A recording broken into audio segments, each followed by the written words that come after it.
নমস্কাৰ ষ্টুডিঅ'ত মই প্ৰিয়ংকা আজি ৰাজ্যৰ 5খন জিলাত মুখ্যমন্ত্ৰী বিজয় সংকল্প সভা দিনটোৰ আৰম্ভণিতে অভয়াপুৰীত মুখ্যমন্ত্ৰী ডক্টৰ হিমন্ত বিশ্ব শৰ্মাৰ প্ৰথমখন বিজয় সংকল্প সভা সমষ্টিটোৰ বিজেপি প্ৰাৰ্থী ভূপেন ৰায়ৰ হৈ অভয়াপুৰী গান্ধী ময়দানত প্ৰচাৰ চলাইছে মুখ্যমন্ত্ৰী অভয়াপুৰীৰ পিছতে পশ্চিম গোৱালপাৰা সমষ্টি দ্বিতীয়খন বিজয় সংকল্প সভাত অংশ লৈছে মুখ্যমন্ত্ৰী আগবঢ়াইছো পোনপটীয়া সম্প্ৰচাৰ কোচ ৰাজবংশী আমাৰ সমস্ত বঙালী আমাৰ যিমান আমি সনাতনী মানুহ আছো সকলো যদি একেলগে থিয় হয় আমাৰ চুলি এডালো ছিঙিব নোৱাৰে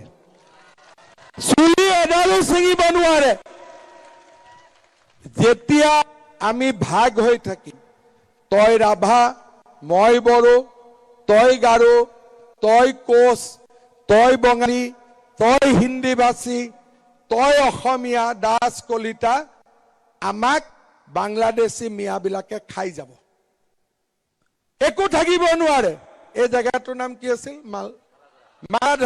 মালাঢলতে 100 বিঘা মাটি দখল কৰিব আহিছিল না আহিয়তি আহিছিল না অহা নাই আমাক থাকিব নিদিয়ে কিন্তু আমি যদি গোটেইবিলাক এটা পৰিয়ালৰ দৰে থাকো আমাৰ চুলি এডালো ছিঙিব নোৱাৰে মই ঠিক কৈছো নে নাই কোৱা এই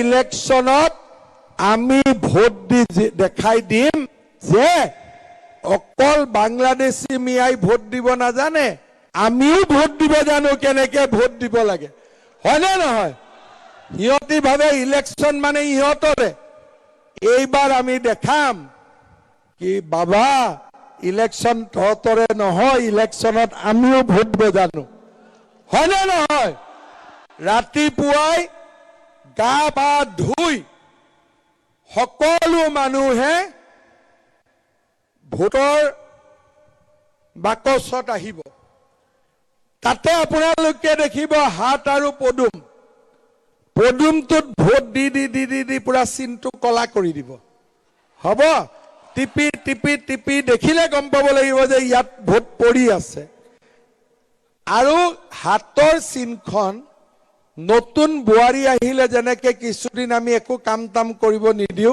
তেনেকে নতুন বোৱাৰীৰ হাতৰ চিনটোক ৰাখি দিব কোনে সেইফালে নাচাবই হবনে হাতৰ চিনটোৰ ফালে কোনেও নাচাবই আমি পদুমত ভোট দি পদুমটোক আমি একদম কলা কৰি দিম ঠিক আছে কিমান হাজাৰ ভোটত পবিত্ৰ জিকিব কিমান ভোটত জিকাব পাৰিব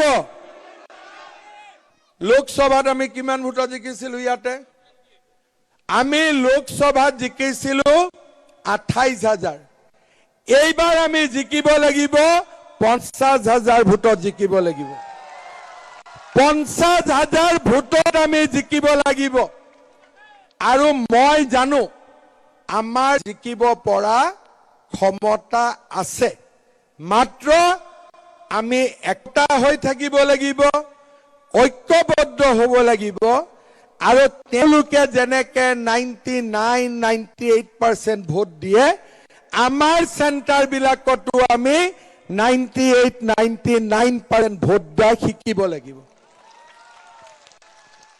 কিছুমান কথা আমি শিকিবলগীয়া আছে ইলেকশ্যন যেতিয়া আহে তেওঁলোক যদি দিল্লীতো থাকে মুম্বাইতো থাকে ভোট দিব আহি যায় নে নাযায় আৰু কি কৰে সেন্টাৰত মৰাই জিয়াই মাৰি 99% পুলিং কৰি দিয়ে আৰু আমাৰ সেন্টাৰ বিলাকত 75% পুলিং কৰো তাৰ মানে ভোটৰ সময়তে 20% ডিফাৰেন্ট আহি যায় হয়নে তেওঁলোকে ভোট দিয়ে 99 আমি দিও 75 আমি তো পাস কৰিব নোৱাৰো এইবাৰ আপোনালোকে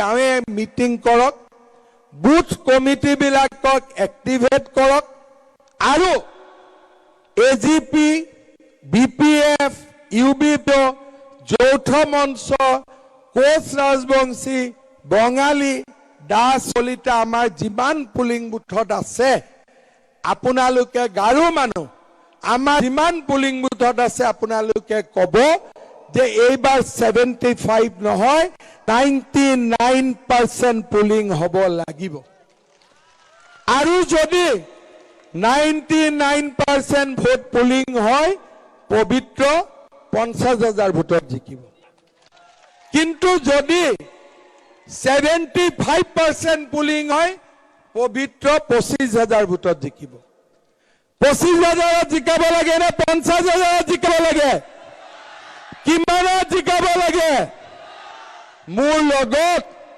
আজি সকলোৱে সংকল্প লওক যে আমাৰ সেন্টাৰ বিলাকত আমিও 99% ভোট দিম আৰু এই কাম যদি আপোনালোকে কৰিব পাৰে গোৱালপাৰা সদায় নিৰাপদ হৈ থাকিব আমাক কোনেও একো কৰিব নোৱাৰে গাৰ নো মেডালো আমাক লৰাব নোৱাৰে খিলঞ্জীয়া জনজাতীয় বাকি লোকক আমি মাটিৰ পট্টাও দি আছো দি থাকিম আমাৰ খালি আমি কাক মাটি নিদিও বাংলাদেশী মিয়াক হয় না নহয় দিব লাগে নেকি বাংলাদেশী মিয়াক মাটি লাগে নেকি বাংলাদেশী মিয়াক মাটি দিবতো নালাগে খেদিব লাগে নালাগে এভিকশন কৰিব লাগে নে নালাগে শিক্ষা দিব লাগে নে নালাগে লাগে মোৰ ওপৰত বিশ্বাস আছে এইবাৰ তেতিয়ালে নটটো আৰু টাইট কৰি দিম হ'ব সকলোৱে পবিত্ৰক জিকাব লাগিব পাক্কা জিকাব মোৰ লগত একেলগে ক'ব ভাৰত মাতা কি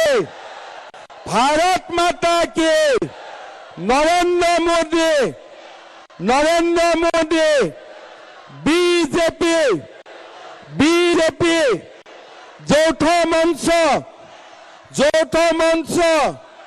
BPF UBPO পশ্চিম গোৱালপাৰা ৰাইজ পবিত্ৰ ৰাভা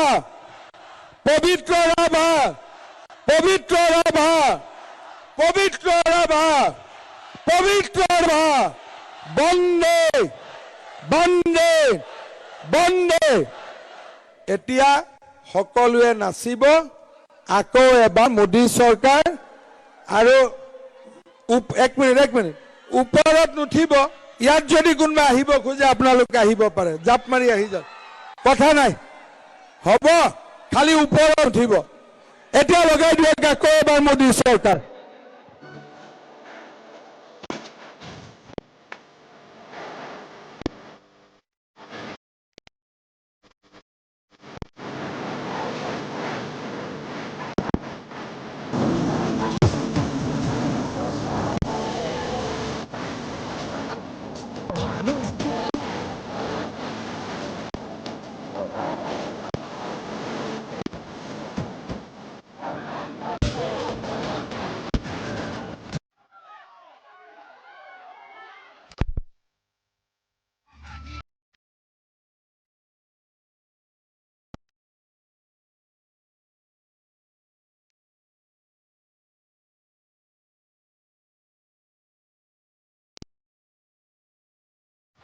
আকৌ এবাৰ মোদী চৰকাৰ বঢ়িয়াকৈ লগাওক সবেই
অভয়পুৰীত মুখ্যমন্ত্ৰী নিৰ্বাচনী সভাত এজন বিশেষ অনুৰাগী বুকুত মুখ্যমন্ত্ৰী হিমন্ত বিশ্ব শৰ্মাৰ টেটু অংকন কৰি এজন যুৱক উপস্থিত হ'ল নিৰ্বাচনী সভাত ভাষণৰ মাজতে মুখ্যমন্ত্ৰী চকু পৰিল বিশেষ অনুৰাগীজনৰ ওপৰত মঞ্চৰ পৰাই যুৱকজনক মাতি আনি মুখ্যমন্ত্ৰী হিমন্ত বিশ্ব শৰ্মাই নিজৰ ঘৰলৈও নিমন্ত্ৰণ জনালে যুৱকজনক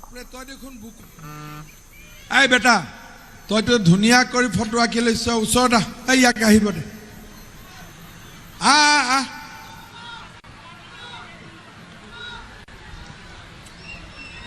এতিয়া তোৰ বুকুখন দেখা বাপৰে তই দেখোন বুকুত মোৰে ফটো আঁকি ললি তোৰ নাম কি বাবা তোক মই পিছত একদিন মোৰ ঘৰত মাতিম হ'ব যা ই বুকুতে মোৰ ফটোখনে আঁকি দিছে ই মোক ওলাই যাব নিদিয়ে আৰু তাৰ বুকুতে ৰাখি থব হা এই তাতে থিয় হওক তোক ফটো উঠাই দিম যা বাবা এই সৰু বাবাটোৱে ইমান ধুনীয়াকৈ লিখি আনিছে লাভ ইউ মামা তই আগবাঢ়ি তাতে থিয় দিবি আৰু যাৰ যাৰ কাগজ আছে মই তলত লৈ ল'ম চিন্তা কৰিব নালাগে ঠিক আছে বিধানসভা নিৰ্বাচনৰ ভোটলৈ মাজত মাথো 3টা দিন অন্তিম পৰ্যায়ত তুংগত উঠিছে নিৰ্বাচনী প্ৰচাৰ টিহুত নিৰ্বাচনী প্ৰচাৰত নামিছে কেন্দ্ৰীয় মন্ত্ৰী সৰ্বানন্দ সোণোৱাল টিহু সমষ্টি বিজেপি প্ৰাৰ্থী চন্দ্ৰমোহন পাটোৱাৰীৰ হৈ নিৰ্বাচনী প্ৰচাৰ চলালে কেন্দ্ৰীয় মন্ত্ৰী সোণোৱালে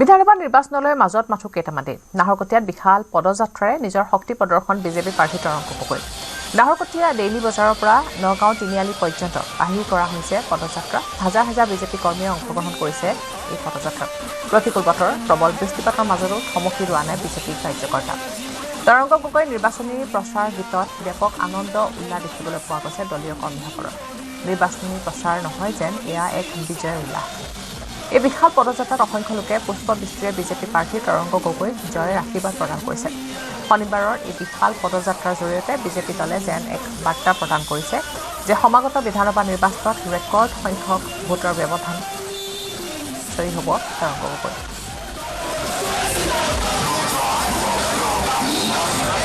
এই দলীয় কাৰ্যকলাপ উৎসাহ ৰাইজৰ মৰম ইমান বৰষুণৰ মাজতো আপুনি দেখা পাইছে এতিয়াও বৰষুণ দি আছে ৰাইজে এতিয়াও ইচ্ছা কাৰণে ঘৰলৈ ঘূৰি যাওঁ ময়ো মাজে ভাবিছিলোঁ ৰখি দিওঁ ৰাইজৰ উৎসাহত মই ৰখিব পৰা নাই আৰু সঁচাকৈ এয়া বিজেপি কাৰ্যকৰ্তা ৰাইজৰ মৰম যে ইমান বেয়া বতৰ ওলাই আহিছে আৰু এয়াই প্ৰমাণ কৰে নাহৰকটীয়া সমষ্টিত বিজেপি জিকিবলৈ গৈ আছে আৰু বিৰোধী প্ৰায় শেষেই হৈছে আমাৰ যদি আমি চাওঁ ভালকৈ প্ৰণতি ফুকন বাইদেউ হওক জয় ভাৰত পাৰ্টি হওক কোনো প্ৰচাৰ নাই আৰু আজি এই যি যাত্ৰা যি আমাৰ প্ৰায় হাজাৰ হাজাৰ লোক ওলাই আহিছে আৰু প্ৰায় 4 কিলোমিটাৰ আমি বৰষুণ দি আমি আজি যাত্ৰা কৰিছোঁ মই এই যাত্ৰাই প্ৰমাণ কৰে নাহৰকটীয়া সমষ্টিত ভাৰতীয় জনতা জয়ী হ'ব গৈ আছে অসমত আমি চৰকাৰ বনাব গৈ আছোঁ সেইটো নিজে কোৱাটো বেয়া কিন্তু মই যোৱাবাৰতকৈ দুগুণ বেছি ভোটত নিশ্চয় জিকিম কাৰণ আমি দুগুণ কাম কৰিছোঁ যোৱাবাৰ মই প্ৰথম আছিলোঁ মানুহ দেখা নাছিল কি কাম কৰিব বা নিশ্চয় 5 বছৰ কাম কৰাৰ কাৰণে ৰাইজে উৎসাহত আছে আৰু যোৱাবাৰতকৈ দুগুণ বেছি ভোট পাম মই নিশ্চিত কেন্দ্ৰীয় কৃষিমন্ত্ৰী শিৱৰাজ সিং চৌহান অসমত বোকাখাত এনডিএ প্ৰাৰ্থী হৈ নিৰ্বাচনী প্ৰচাৰ চলাইছে অগপ সভাপতি অতুল বৰাৰ হৈ চলাইছে প্ৰচাৰ বিহৰা বাগিচাৰ ৰাজহুৱা খেলপথাৰত জনসভা অনুষ্ঠিত হৈছে অতুল বৰাৰ সৈতে চাহ বাগানত পাত তুলিছে মন্ত্ৰীগৰাকীয়ে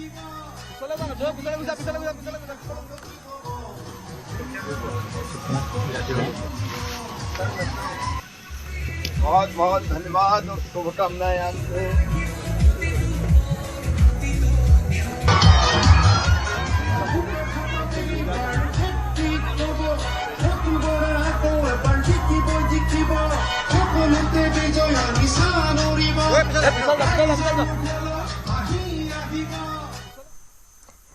মঙলবাৰে অন্ত পৰিব বিধানসভা নিৰ্বাচনৰ প্ৰচাৰ অভিযান চিচিৰ বৰগাঁও সমষ্টিৰ বিজেপি প্ৰাৰ্থী জীৱন গগৈৰ ব্যাপক নিৰ্বাচনী প্ৰচাৰ দৈনিক 9-10খনকৈ প্ৰচাৰ সভা অনুষ্ঠিত কৰি আহিছে জীৱন গগৈ সমষ্টিটোৰ 20খন গাঁও পঞ্চায়ত আৰু এখন পৌৰসভাত ব্যাপকভাৱে প্ৰচাৰ চলাইছে জীৱন গগৈ প্ৰতিখন সভাতে লাভ কৰা ৰাইজৰ সঁহাৰিৰ বাবে জয় নিশ্চিত বুলি দাবী কৰিছে জীৱন গগৈ আমগুৰি গাঁও পঞ্চায়তৰ নিৰ্বাচনী সভাত সমষ্টিটোৰ আধৰুৱা কামবোৰ আগন্তুক দিনত সমাধান কৰি যাব বুলিও প্ৰতিশ্ৰুতি দিছে প্ৰাৰ্থীগৰাকীয়ে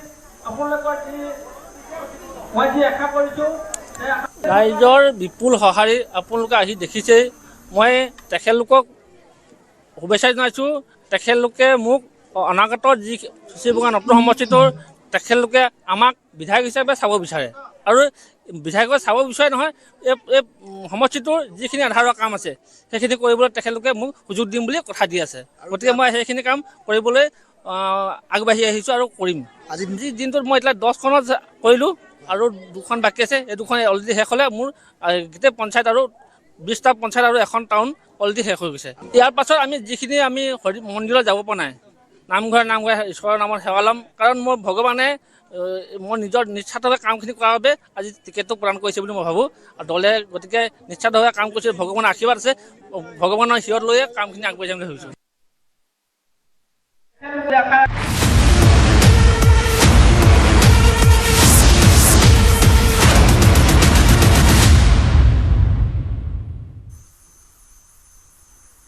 কাইলৈ অসমলৈ আহি প্ৰধানমন্ত্ৰী নৰেন্দ্ৰ মোদীয়ে চলাব প্ৰচাৰ সোমবাৰে অসমত প্ৰধানমন্ত্ৰীৰ 3খন প্ৰচাৰ সভা দিনৰ 11 বজাত ভৱানীপুৰ সৰ্বুক সমষ্টিত মোদীৰ সভা দিনৰ 1 বজাত হোজাইত প্ৰচাৰ চলাব প্ৰধানমন্ত্ৰীগৰাকীয়ে আৰু বিয়লি 3 বজাত ডিব্ৰুগড়ত মোদীয়ে বজাব ৰণডংকা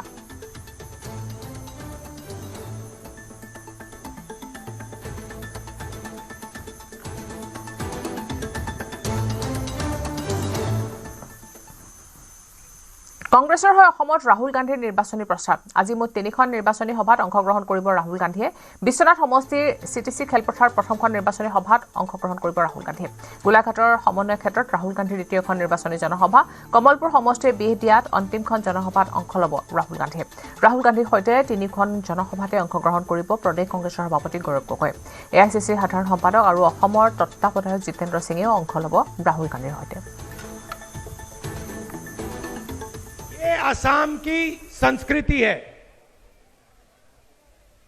आपके जो बड़े बड़े नेता होते हैं किसी का भी आप नाम पढ़ लीजिए किसी ने भी असम को तोड़ने का काम नहीं किया जमीन के मामले में जो आपका एक सोनिया पट्टा है उसको हम मियादी पट्टा में बदलने जा रहे हैं 10 लाख लोगों को इसका फायदा मिलने जा रहा है आपकी जो जमीन है उसका पट्टा परमानेंट पट्टा 10 लाख लोगों को कांग्रेस पार्टी की सरकार देगी বৰপেটা জিলা মন্দিয়া বিধানসভা সমষ্টিত তৃণমূল কংগ্ৰেছৰ সাংসদ চাইনি ঘোষৰ নিৰ্বাচনী প্ৰচাৰ টিএমচি প্ৰাৰ্থী শ্বেৰমান আলী আহমেদৰ সমৰ্থনত মন্দিয়াত বিশাল জনসভা অনুষ্ঠিত হয় পশ্চিমবংগৰ উদাহৰণেৰে অসমৰ বিজেপি আৰু চৰকাৰক সমালোচনা কৰে চাইনি ঘোষে ভাৰতৰ নিৰ্বাচনৰ আয়োগকো সমালোচনা টিএমচিৰ সাংসদগৰাকীৰ নীতি নিয়ম উলংঘা কৰি পশ্চিমবংগত বিজেপিয়ে নিৰ্বাচন জিকিবলৈ ষড়যন্ত্ৰ চলোৱাৰ অভিযোগ পশ্চিমবংগত যিকোনো চেষ্টা কৰিলেও বিজেপি সফল হ'ব নোৱাৰে বুলি দাবী অসম বিজেপিকো তীব্ৰ সমালোচনা কৰে চাইনি ঘোষে সাংসদগৰাকীৰ প্ৰশ্ন নিৰ্বাচন জিকিবই বুলি যদি বিজেপি ইমানেই নিশ্চিত তেনেহ'লে কিয় ইজনৰ পিছত সিজন নেতাই প্ৰচাৰ চলাবলৈ অসমত উবুৰি খাই পৰিছে মন্দিয়া বিধানসভা সমষ্টিত শ্বেৰমান আলী আহমেদৰ বিজয় নিশ্চিত বুলি দাবী কৰে চাইনি ঘোষে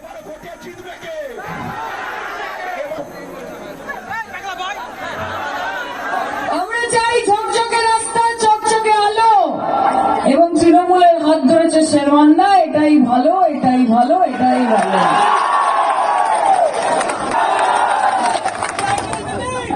I like you too. Thank you. শুধু লাইক করা হবে না তৃণমূলকে একটু লাভও করতে হবে এখানে খেলা হবে না এখানে খেলা হয়ে গেছে কারা ভাবছিল যে শেরওয়ান ভাইকে হারানো যে এটা কারা কার্টুন নাকি সব জোকার নাকি সবাই আপনাকে পলিটিক্যাল মার্ডার কি করে কেউ করতে পারে আমি ভাবতেই পারছি না আর মমতাদি আপনাকে রেস্কিউ করেনি মমতা বন্দ্যোপাধ্যায় সবাইকে একটা সুযোগ দিয়েছে একটা যোগ্য প্রতিনিধি পাওয়ার তাই ঠান্ডা ঠান্ডা কুল কুল জিতবে আমার তৃণমূল আর ঠান্ডা ঠান্ডা কুল কুল ছাপ দেব জোড়া ফুল আর শ্রাবণ ভাই কত নম্বর 4 নম্বর তো ব্যালেটে তাহলে 1 2 3 4 বিজেপির হবে হার তৃণমূল কংগ্রেস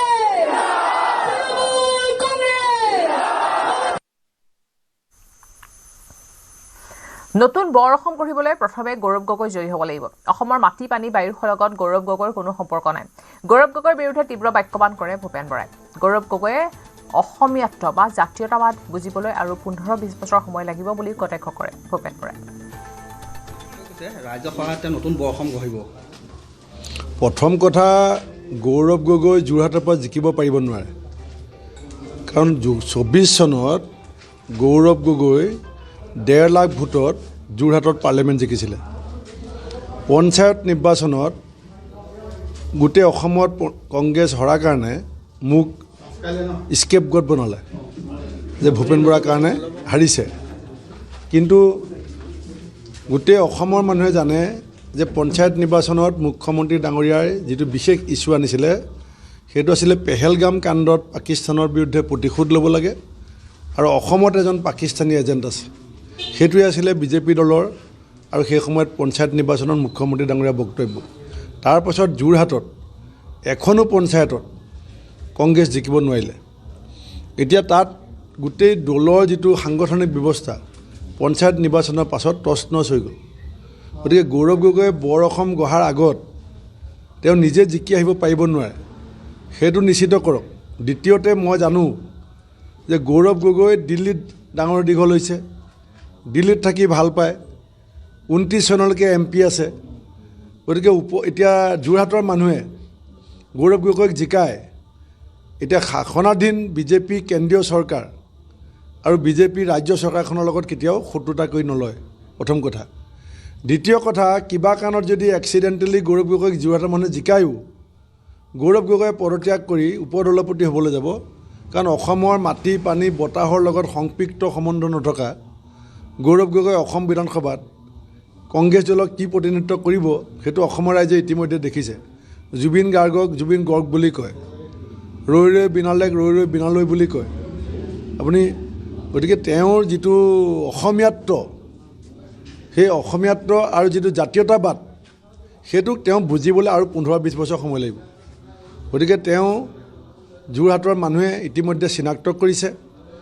যোৱা 24 চনৰ পাছত যোৰহাটৰ মানুহে যিটো আদৰ সাদৰ কৰি তেওঁক জিকাইছিলে তাৰ বিনিময়ত যোৰহাটৰ মানুহক তেওঁ কি দিলে?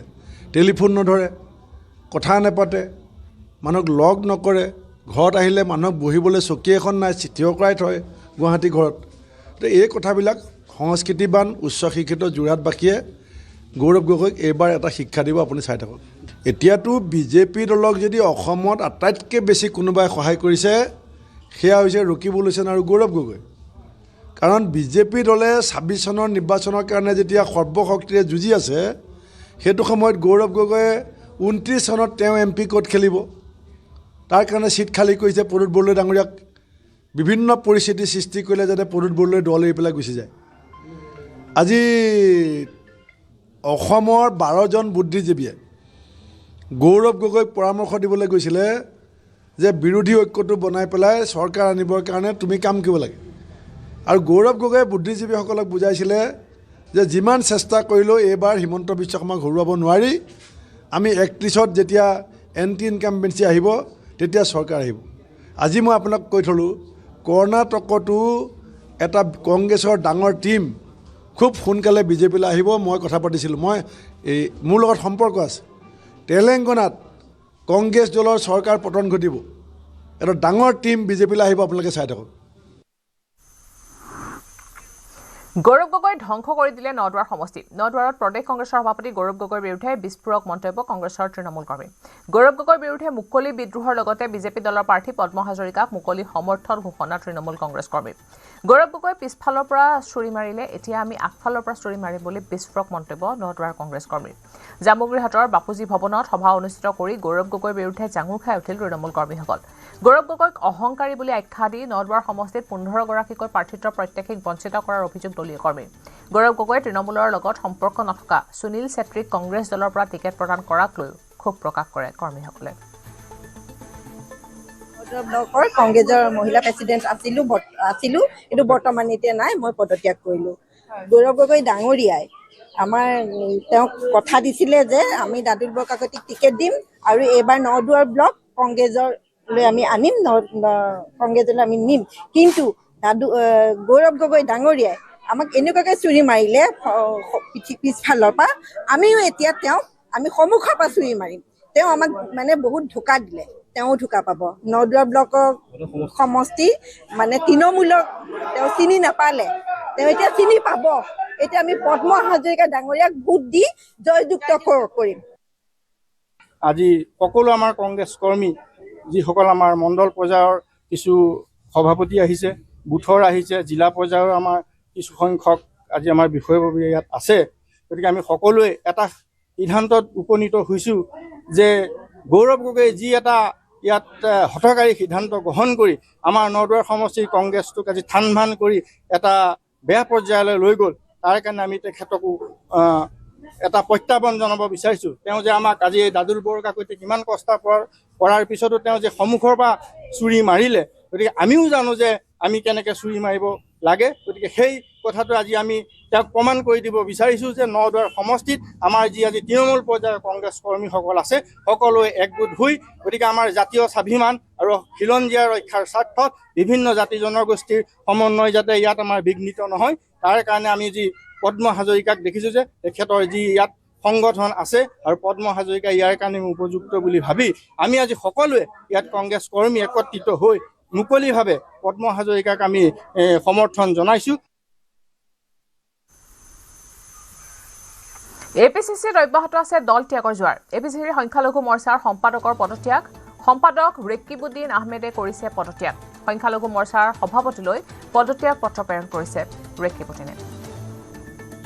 APCCত অব্যাহত আছে দল ত্যাগৰ জোৱাৰ। APCCৰ সংখ্যালঘু মৰ্চাৰ সম্পাদকে কৰিছে পদত্যাগ, সম্পাদক ৰেকিবুদ্দিন আহমেদে কৰিছে পদত্যাগ। সংখ্যালঘু মৰ্চাৰ সভাপতিলৈ পদত্যাগ পত্ৰ প্ৰেৰণ কৰিছে ৰেকিবুদ্দিন আহমেদে।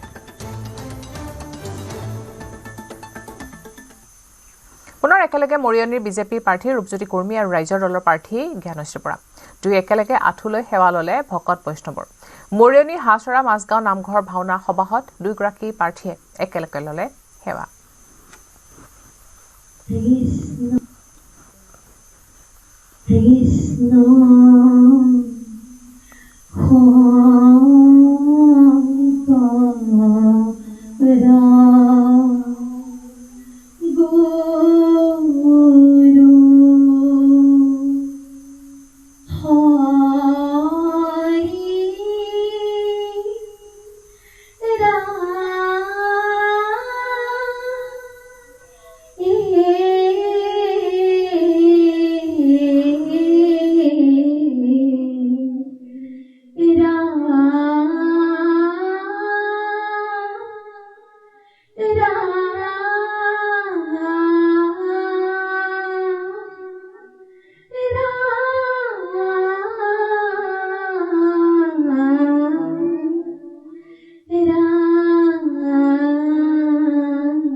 মাছৰ আজি এই পবিত্ৰ গুৰুদেৱৰ আয়োজিত সৎ বৰ্ধমান এক পবিত্ৰ মহাপুৰুষে আমাক ভাওনাৰ মুখতে উপস্থিত প্ৰশ্নতন্ত্ৰী বিশ্ববিদ্যালয় মাকসুদ আহমেদ সন্মানীয় প্ৰশ্নোত্তৰ ৰাইজ বন্ধু বান্ধব গায়ন বায়নাকে পবিত্ৰ কৰে ধৰ্মীয় গীত সকলকে সেৱা জনাইছো।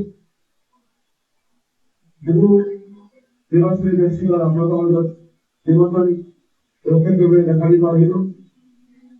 বৰষুণ কি আছে মই যিবিলাক বক্তব্য নাজানো গৰাকী ভগৱান আপোনালোকৰ আপোনালোকে মোক কোনোবাই যিবোৰ সেৱালৈ বিচাৰে মোৰ বিশ্বাস কিয় ভগৱান দৰ্শক সেৱালৈ লোকে হোৱা জানে সেই কিছু বছৰি গহমান অংকুৰণ মহিলা এইবিলাকৰ উদ্যোগত প্ৰথমবাৰৰ চেৱনীয়া ভাওনা আপোনালোকে আয়োজন কৰিছে। আমি এজন ভাৱৰীয়া হিচাপে আমি খুব সুন্দৰ কেইটামান দৃশ্য দেখা পালো, ভাল লাগিল। ভগৱন্তই আপোনালোকক কৃপা কৰক, গাঁওখনৰ মংগল হওক। কেৱল দুবছৰহে পালে আপোনালোকক সেৱা কৰিবলৈ আশা ৰাখিছো। আপোনালোকৰ আশীৰ্বাদ আমাৰ লগত থাকিব। কৃষ্ণ জয় গুৰু মন্ত্ৰ। আপোনালোকৰ মাজৰ পৰা ওলাই গৈ বিধানসভাৰ মজিয়াত মৰিয়নিবাসী ৰাইজৰ কণ্ঠ হ'ব বিচাৰিছো। বিধানসভাৰ মজিয়ালৈ মই জ্ঞানশ্ৰী বৰা হৈ যাব খোজা নাই, আপোনালোকৰ প্ৰতিনিধি হৈ যাব খুজিছে। তাতকৈ বেছি এই মুহূৰ্তত মই আৰু একো নকওঁ। আপোনালোকৰ আশীৰ্বাদ, আপোনালোকৰ সহায় সহযোগিতা আশা কৰিছো। আৰু আজিৰ এই অনুষ্ঠানটিত সমবেত প্ৰতিগৰাকী ৰাইজক মই মোৰ কৃতজ্ঞতা প্ৰকাশ কৰিছো। আপোনালোকৰ মাজতেই থাকিম, আপোনালোকৰ সন্তান হৈ প্ৰতিটো কথা মোক শিকাই বুজাই দিব, জানি বুজি আগুৱাই যাম। পুনৰবাৰ এই নামঘৰ ভাগিত জড়িত, এই অনুষ্ঠান ভাগিত জড়িত। দৰঙত আৰম্ভ নিৰ্বাচনত জড়িত বিষয়া কৰ্মচাৰীৰ পোষ্টেল ভোটিঙৰ ব্যৱস্থা। জিলাখনত 3 ঠাইত অনুষ্ঠিত হৈছে পোষ্টেল ভোটিং। মঙ্গলদৈ মহাবিদ্যালয়, বাণিজ্য মহাবিদ্যালয় আৰু আৰক্ষী ছাউনীত পোষ্টেল ভোটিঙৰ ব্যৱস্থা কৰা হৈছে। দৰং জিলাৰ অতিৰিক্ত আয়ুক্ত প্ৰাঞ্জল বৰুৱাই জনোৱা মতে জিলাখনত 30,000ৰো অধিক এনে কৰ্মচাৰী আছে। বিশেষকৈ first polling, second polling, presiding বিষয়া আৰু আৰক্ষী বিষয়াসকলে কৰে ভোটদান। 2 দিন ধৰি চলিব এই ভোট গ্ৰহণ প্ৰক্ৰিয়া। আনহাতে 8 এপ্ৰিলতো পোষ্টেল বেলটত ভোট দিব পাৰিব বিষয়া কৰ্মচাৰীসকলে। দৰঙত মোটামুটি 30,000তকৈ বেছি আমাৰ পোষ্টেল বেলটৰ ভোটাৰ্ছ আছে আৰু আমি আজি বৰ্তমান 2-3টা জেগাত আমি ফেচিলিটেশ্যন চেণ্টাৰ বনাইছোঁ। এটা হ'ল মঙ্গলদৈ কলেজ, এটা হ'ল মঙ্গলদৈ কমাৰ্চ কলেজ আৰু এটা পুলিচ ৰিজাৰ্ভত। আৰু 6 তাৰিখৰ পৰা আমাৰ DC অফিচতো তাতো ফেচিলিটেশ্যন চেণ্টাৰ হ'ব, তাতো মানুহবোৰে ভোট দিব পাৰিব। আৰু এইখিনি নিকাভাৱে ভালভাৱে স্বচ্ছভাৱে চলি আছে। এইখিনি এই ফেচিলিটেশ্যন চেণ্টাৰ ট্ৰেইনিং চেণ্টাৰত 2 দিন কালি, আজি আৰু কালিলৈ চলিব। আৰু DC অফিচত 4 তাৰিখৰ পৰা 8 তাৰিখলৈ চলিব। আৰু 8 তাৰিখে আমাৰ ইয়াতে যিহেতু ভোট ইয়াতে পলিং পাৰ্টিবোৰ যাব, সেইকাৰণে 8 তাৰিখে ইয়াতো এটা চেণ্টাৰ থাকিব। তো যোনে যোনে presiding officer, polling officer, first polling পাৰ্চনেলবোৰে ইয়াতো 8 তাৰিখেও ভোট দিব পাৰিব। আৰু আছে খবৰ, ঘূৰি আহিম বাতৰিৰ মাজলৈ, কিন্তু তাৰ আগতে এটা বিৰতি।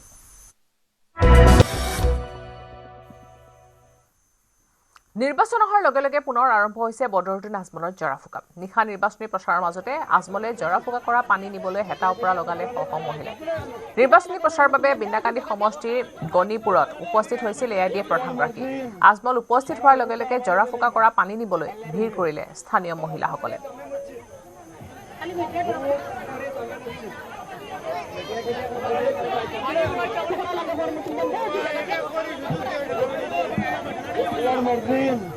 সাৰা উল্টা আমাদেৰ দিলেই না, আল্লাহৰ উপৰে। 2024 বিধানসভা নিৰ্বাচনৰ ভোটদানৰ মাজত মাত্ৰ কেইটামান দিন বাকী। বিগত 5 বছৰত জনপ্ৰতিনিধিসকলৰ কাম কাজৰ ফল পাব এইবাৰ নিৰ্বাচনত। বিগত 5 বছৰে নিৰ্বাচনৰ আগত শিৱসাগৰ আৰু ডিমৌ সমষ্টিৰ সৰ্বসাধাৰণ নাগৰিকে কি পালে, কেনে প্ৰাৰ্থী জয়ী হোৱাটো বিচাৰে 2 সমষ্টিৰ ৰাইজে, যোৱা সময়ছোৱাত কি আশা কৰিছিল আৰু পালে কি, সৰ্বসাধাৰণ নাগৰিকৰ নিৰ্বাচনৰ প্ৰতি মনোভাৱ কেনেকুৱা, শিৱসাগৰ চহৰৰ আটাইতকৈ ডাঙৰ দেওবৰীয়া সাপ্তাহিক বজাৰত ৰাইজৰ প্ৰতিক্ৰিয়া কি। অনাগত অসম বিধানসভা নিৰ্বাচন মাজত মাত্ৰ 3টা দিন বাকী আছে আৰু নিৰ্বাচনী প্ৰচাৰ অন্ত পৰিবলৈ মাজত মাত্ৰ 2টা দিন আছে। আৰু এই সময়ছোৱাত আমি শিৱসাগৰ সমষ্টিৰ সৰ্বসাধাৰণ নাগৰিকৰ মনৰ বতৰা ল'ম। তেওঁলোকে আগন্তুক বিধানসভা নিৰ্বাচনত কেনে প্ৰাৰ্থী জয়ী হোৱাটো বিচাৰে, তেওঁলোকে বিগত সময়ছোৱাত কি পালে আৰু আগন্তুক দিনত কি বিচাৰিব। মই বৰ্তমান এই মুহূৰ্তত শিৱসাগৰৰ চহৰৰ সাপ্তাহিক এখন দেওবৰীয়া বজাৰত আছো, য'ত বিভিন্ন শ্ৰেণীৰ লোক সমাগম হয়। মই জানিব বিচাৰিম, দাদা আপোনাৰ ঘৰ? মোৰ ঘৰ ইয়াতে পুৰণা অলপতি, শিৱসাগৰ সমষ্টিতে। নিৰ্বাচন আহি আছে, হয়, মাজত মাত্ৰ 3টা দিন বাকী আছে, হয়। আগন্তুক দিনবিলাকত কেনে প্ৰাৰ্থী জয়ী হোৱাটো আপোনালোকে বিচাৰে? কেনে পাৰ্টি মানে কথাটো এনেকুৱা, চাওক আজি আমাৰ শিৱসাগৰ সমষ্টিত আমি কিমান ইলেকশ্যন গ'ল ঠিকনা নাই। আমি এজন কাম কৰা বিধায়ক আমি নাপালো, যি শিৱসাগৰখনৰ গোটেই সমষ্টিটো উন্নয়ন সাধিব পাৰে। গতিকে আমি নিশ্চিতভাৱে এইবাৰ আমি এনেকুৱা এজন বিধায়ক বিচাৰিম, যি শিৱসাগৰ সমষ্টিৰ সৰ্বাংগীন উন্নয়ন সাধন কৰিব পাৰে, যাতে আন যিবিলাক পিছপৰা সমষ্টি আজি 10-15 বছৰ আগতে আমি দেখিছিলোঁ, সেইবিলাক আজিকালি জাকত জিলিকা হৈছে, কিন্তু আমাৰ শিৱসাগৰখন পিছ পৰিয়ে গৈছে।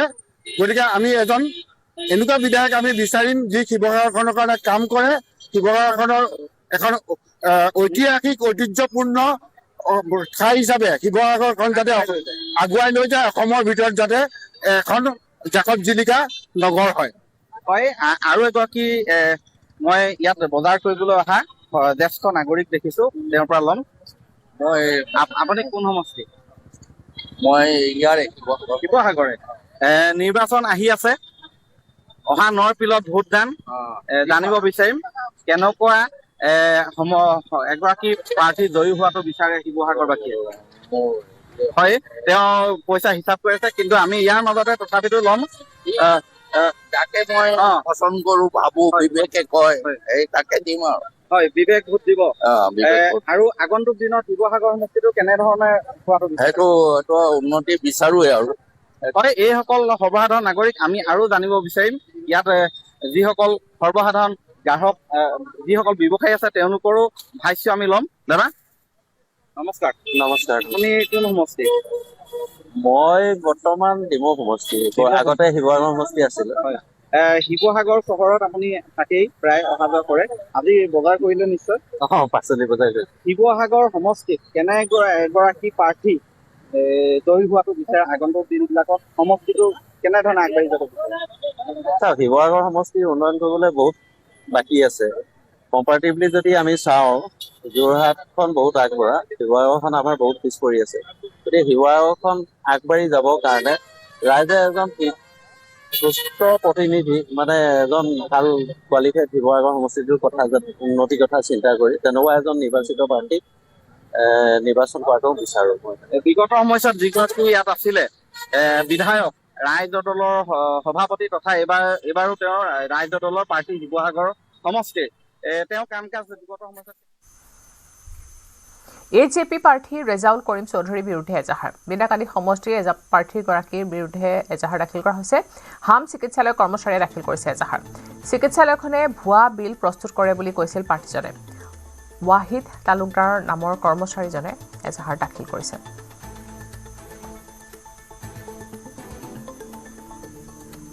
মই প্ৰত্যাহ্বান কৰি মই দাঁতি কওঁ আমাৰ যিবিলাক ট্ৰাষ্টিসকল আছে এই ট্ৰাষ্টিসকলে ইয়াৰ পৰা পইচা নিনিয়ে ইয়াত পইচা উল্টা দিয়ে ইহঁতে এইটো চেৰিটেবল হস্পিটেল সেইকাৰণে যেন আমি বিল বনাই কাষ্টমাৰৰ পৰা পইচা ল'ম ইয়াত কাষ্টমাৰ আৰু ইয়াত এইটো চিষ্টেম নাই ইয়াত সেইকাৰণে তেওঁক ৰেজাউল কৰিম চৌধুৰীক মই অনুৰোধ কৰি আছো বিনম্ৰতাৰে আপুনি ৰাজনীতি কৰক আপুনি ৰাজনীতি পথাৰত ৰাজনীতি কৰক ৰাজনীতি আৰু হস্পিটেলৰ লগত মানুহৰ যিটো আমি সেৱা কৰি আছো সেৱাৰ লগত আপুনি এইটো চক্ৰান্ত আৰু মানুহক বিভ্ৰান্ত নকৰিব ফেশ্বন আৰু গ্লেমাৰ জগতৰ প্ৰখ্যাত ডিজাইনাৰ সঞ্জুক্তা দত্তৰ ডিজাইনিং ষ্টুডিঅ'ৰ গৌৰৱোজ্জ্বল 14টা বছৰ অতিক্ৰম 14 বছৰীয়া গৌৰৱোজ্জ্বল ক্ষণৰ সাক্ষী হৈছে বলিউড আৰু কানাড়া চলচ্চিত্ৰৰ জনপ্ৰিয় অভিনেত্ৰী ঋতু চিটপুৰী গুৱাহাটীৰ বেলতলাত থকা সঞ্জুক্তাৰ ষ্টুডিঅ'ত ব্যতিক্ৰমী বৰ্ণিল অনুষ্ঠানৰ আয়োজন আন্তঃৰাষ্ট্ৰীয় পৰ্যায়ত বহু খ্যাতি অৰ্জন কৰিবলৈ সক্ষম হৈছে ডিজাইনাৰ সঞ্জুক্তা দত্ত অসমৰ ৰেচম শিল্পক উন্নত প্ৰযুক্তিৰে অধিক উন্নত কৰি বিশ্বৰ বিভিন্ন কোণলৈ প্ৰচাৰ আৰু প্ৰসাৰ কৰাত অগ্ৰণী ভূমিকা গ্ৰহণ কৰিছে সঞ্জুক্তা দত্তই ডিজাইনাৰগৰাকীয়ে পাট মুগাৰ চাদৰ মেখেলাত কৰা ঐতিহ্য বহনকাৰী ডিজাইনে সমগ্ৰ বিশ্বতে সমাদৰ লাভ কৰিবলৈ সক্ষম হৈছে অসমীয়া ৰেচম শিল্প পুনৰ উদ্ধাৰত সঞ্জুক্তা দত্তৰ প্ৰচেষ্টাৰ ফল বিশেষভাৱে উল্লেখযোগ্য